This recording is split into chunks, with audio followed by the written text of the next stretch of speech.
ചേച്ചി വീണ്ടും കരയാണോ? ടെൻഷൻ ഇനി കൂട്ടല്ലേ, വയ്യാണ്ടാവും. എന്നിട്ടും നമുക്കൊന്നും ചെയ്യാൻ പറ്റില്ലല്ലോ എന്ന് ആലോചിക്കുമ്പോൾ സഹിക്കാൻ പറ്റുന്നില്ല. എന്ത് ചെയ്യാൻ പറ്റും ചേച്ചി?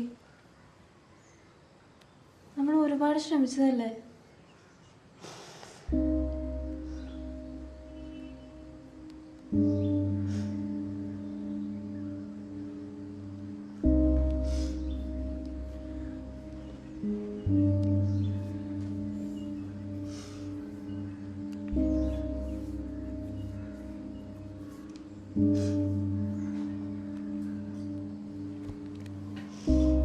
മഞ്ജു എന്തായി?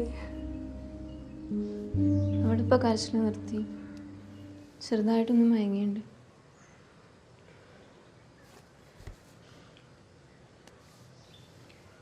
ചേച്ചി എന്തായാലും മരുന്ന് കഴിക്കും, കഴിക്കാനും കൂടി എന്തെങ്കിലും ഉണ്ടാക്കാം.